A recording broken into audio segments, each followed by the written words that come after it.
नमस्कार, हम अफरोज। दोपहर 3 बजे के भोजपुरी समाचार में स्वागत बा। सबसे पहले प्रमुख समाचार। प्रतिनिधि सभा विघटन विरुद्ध पर रिट पर सुनवाई जारी। वरिष्ठ अधिवक्ता शंभु थापा कैलन आज के बहस की शुरुआत। नेपाल कम्युनिस्ट पार्टी नेकपा नेपाल दाहाल पक्ष आज सिटी जुलूस कर रहा। लैनचौर से शुरू भइल जुलूस बसंतपुर पुग के कौन सभा में परिणत होगी। आज 69वां अंतर्राष्ट्रीय भन्सार दिवस नेपाल में भी मनावल जा रहा। भन्सार प्रक्रिया के कागज रहित बनाव के उद्देश्य। अमेरिका के वित्तीय मंत्री में जैनेट एलेन के नाम सीनेट द्वारा अनुमोदन। जैनेट वित्तीय मंत्री बने वाला पहल का महिला।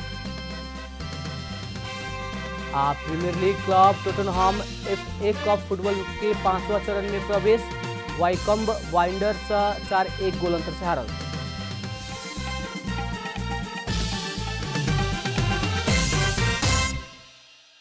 प्रतिनिधि सभा विघटन विरुद्ध परल रिट निवेदन पर आज भी सुनवाई हो रहा बा। संवैधानिक इजलास में 8वां दिन के सुनवाई हो रहा बेरिया समय अभाव के कारण आज सुनवाई हो रहा बा। प्रधान न्यायाधीश चुलेन्द्र शमशेर जबरा तथा न्यायाधीश विशंबर प्रसाद श्रेष्ठ, अनिल कुमार सिन्हा, सपना मल्ला, तेज बहादुर केसी के संवैधानिक इजलास में बीतल माघ 4 गते से विषय केंद्रित बहस हो रहा बा। आज 9वां दिन के सुनवाई में वरिष्ठ अधिवक्ता शंभु थापा बहस शुरू कैले बानी। सरकार से घोषणा कैल निर्वाचन समय में ही करला सब दल के सहमति समन्वय या सहकार्य के जरूरी पड़े के निर्वाचन आयोग बतौले बा। निर्वाचन आयोग संवैधानिक संस्था भइला से सरकार से निर्वाचन के मिति घोषणा कैले बाद विशेष तैयारी करके आगे बढ़े पड़े के पूर्व प्रमुख आयुक्त डॉक्टर अयोधी प्रसाद यादव के कहना बा। सरकार आए वाला वैशाख 17 आ 27 गते खातिर प्रतिनिधि सभा के नया निर्वाचन के मिति घोषणा कैले बा। घोषणा कैल निर्वाचन होकी कि ना होकी बारे समस्या देखल गई समय निर्वाचन आयोग अपन आंतरिक तैयारी कर रहा बा। पूर्व प्रमुख निर्वाचन आयुक्त डॉक्टर यादव अभिन के अवस्था में निर्वाचन आयोग बीतल नजीर देख के आगे बढ़े पड़े के आवश्यकता रहल बतौले बानी। प्रतिनिधि सभा विघटन बारे सर्वोच्च अदालत जल्दी निर्णय दी आ नेकपा भीतर के आंतरिक विवाद जल्दी समाधान होके के यादव के विश्वास बा। प्रतिनिधि सभा विघटन विरुद्ध तेसरका चरण के आंदोलन घोषणा कैल नेकपा के नेपाल दाहाल पक्ष आज काठमाडौँ में सिटी जुलूस कर रहा बा। दोपहर 3 बजे से लैनचौर से शुरू भइल जुलूस असन इंद्रचौक होखत बसंतपुर पुग के कोण सभा में परिणत होगी। संघर्ष समिति के अगुवाई में हो रहा जुलूस में नेपाल दाहाल पक्ष के युवा तथा विद्यार्थी नेता सब सिटी बजा के प्रतिनिधि सभा विघटन विरुद्ध खबरदारी कर रहा युवा संगठन के संयोजक राम प्रसाद सापकोटा जानकारी देहने। संघर्ष समिति बिहान बुध के 21 गते तक संविधान सभा सदस्य संघीय तथा प्रदेश सभा के उपस्थिति में माइती घर में धरना दी। नेपाल दाहाल पक्ष से घोषणा कैल तेसरका चरण के कार्यक्रम मुताबिक 16 गते जुलूस सहित शहीद सबके श्रद्धांजलि दी। 22 गते काठमाडौँ में युवा रैली करी। 26 गते मसाल जुलूस 28 गते काठमाडौँ में विशाल प्रदर्शन करे के जनौले बा। प्रतिनिधि सभा विघटन विरुद्ध नेपाल दाहाल पक्ष पुष 14 गते से निरंतर सड़क संघर्ष के कार्यक्रम करते आइल बा। शहीद सप्ताह के चौथा दिन काठमाडौँ सिफल स्थित धर्मभक्त माथेमा अमरत्व प्राप्त कैल स्थान में श्रद्धांजलि सभा संपन्न कैले बा। विक्रम संवत 1997 माघ 13 गते सवेरे 8 बजे शहीद धर्मभक्त माथेमा काठमाडौँ के सिफल में अमरत्व प्राप्त कैले रहने। पहले जैसन ही ये बरस भी काठमाडौँ महानगरपालिका के आयोजना में श्रद्धांजलि सभा संपन्न भइल। शहीद सप्ताह के पहिलका दिन टेकू स्थित शहीद शुक्रराज शास्त्री के प्राणदण्ड देहल स्थान में श्रद्धांजलि सभा आयोजना कल गई रहे।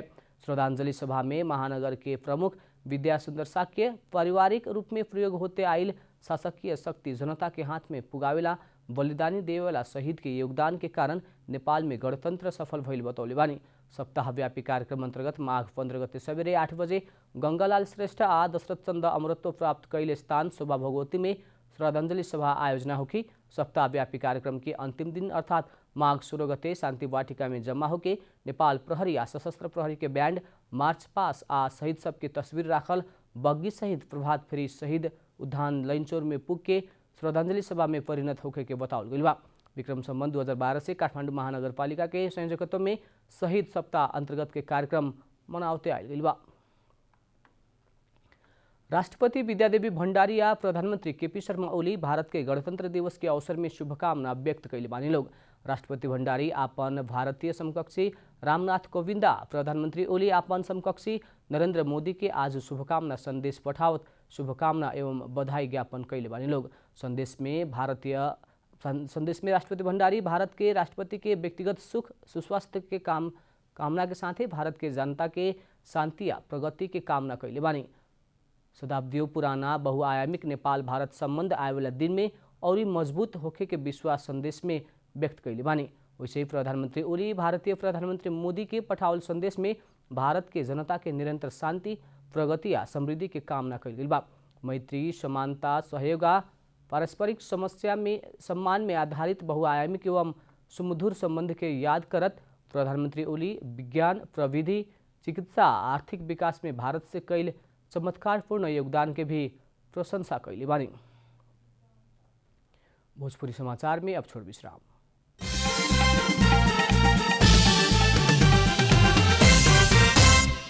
भोजपुरी समाचार में अब थप समाचार।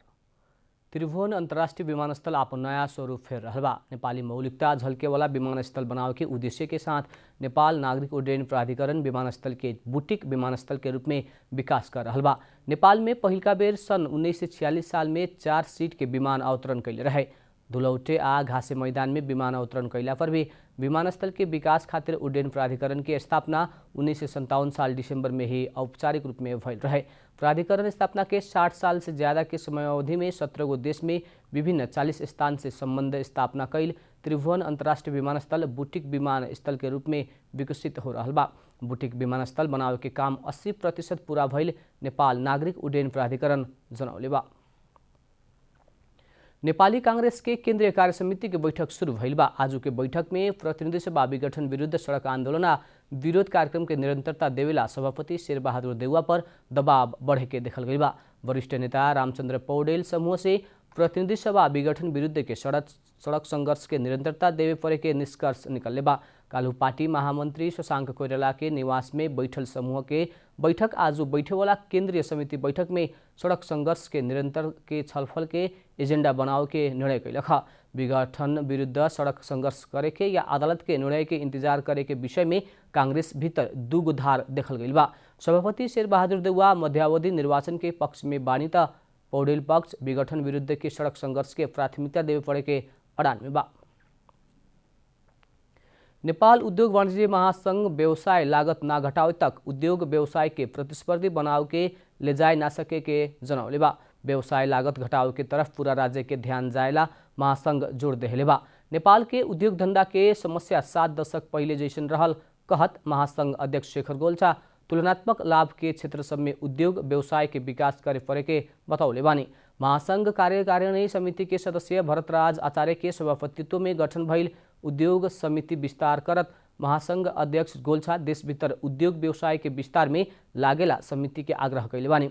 समिति के सहसभापति में महासंघ के कार्यकारिणी समिति सदस्य सुशील थापा चयन भइल बानी।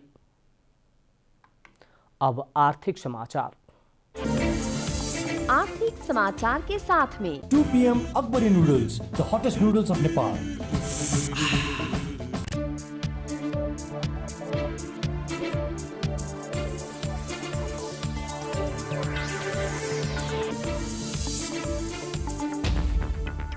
आज 69वां अंतर्राष्ट्रीय भन्सार दिवस नेपाल में भी विविध कार्यक्रम करके मनावल जा रहा बा।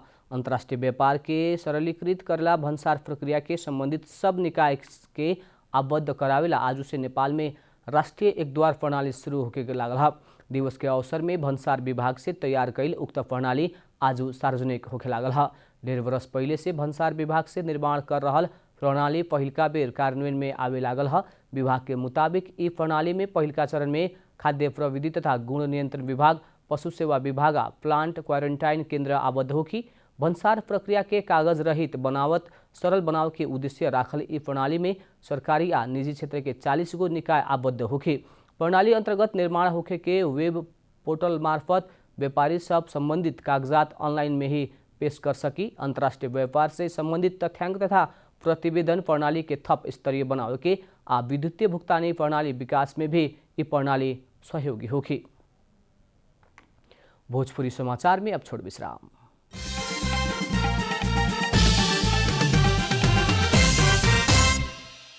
भोजपुरी समाचार में अब अंतर्राष्ट्रीय समाचार।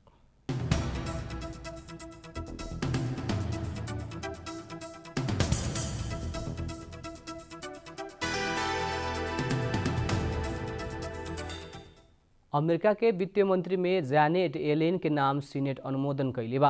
अमेरिका के ऊपर का सदन सीनेट से अनुमोदन संगे जैनेट वित्त मंत्री बने वाली पहिल का महिला है। अमेरिकी राष्ट्रपति जो बाइडेन जैनेट के वित्त मंत्रालय के जिम्मेवारी सुंपे के खातिर उनकर नाम मनोनीत कैले रहलन।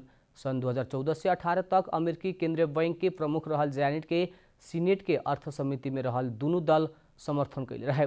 कोरोना वायरस के महामारी के कारण समस्या में पड़ल अमेरिकी अर्थतंत्र के उठावेला उनकर प्रमुख जिम्मेवारी रही।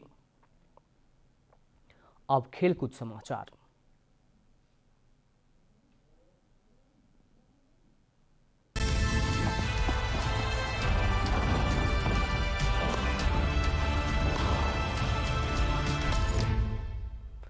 Premier league club Tottenham FA cup football के 5वां चरण में प्रवेश कैले बा। कालू राति चैंपियनशिप क्लब वाइकम्ब वांडरर्स के 4 गोल अंतर से हरावत टोटनहम 5वां चरण में पुगल है। वांडरर्स के मैदान में 1 गोल से पीछे पड़ला पर भी टोटनहम पुनरागमन जीत निकलक है। खेल के 25वां मिनट में फ्रेड गोल करत वांडरर्स के शुरुआती आगे बढ़ौले रहलन, लेकिन खेल के 45वां मिनट में गयारेथ बेल से गोल करत टोटनहम के 1-1 गोल के बराबरी में लियाइल रहलन। खेल के 86वां 87वां 90वां मिनट में गोल करत टोटनहम 4-1 के सहज जीत हासिल कैलक है। अब टोटनहम 5वां चरण में एवर्टन से खेली। अंत में प्रमुख समाचार फिर एक बेर। प्रतिनिधि सभा विघटन विरुद्ध परल रिट पर सुनवाई जारी। वरिष्ठ अधिवक्ता शंभू थापा कैलन आज के बहस की शुरुआत। नेपाल कम्युनिस्ट पार्टी नेकपा नेपाल दाहाल पक्ष आज सिटी जुलूस कर रहा। लैनचौर से शुरू भइल जुलूस बसंतपुर पुग के कोण सभा में परिणत होगी। आज 69वां अंतर्राष्ट्रीय भन्सार दिवस नेपाल में भी मनावल जा रहा। भन्सार प्रक्रिया के कागज रहित बनाव के उद्देश्य। अमेरिका के वित्त मंत्री में जैनेट येलेन के नाम सीनेट द्वारा अनुमोदन। जैनेट वित्त मंत्री बने वाला पहिल का महिला। Premier league club Tottenham FA cup football के 5वां चरण में प्रवेश। वाइकम्ब वांडरर्स 4-1 गोल अंतर से हारल।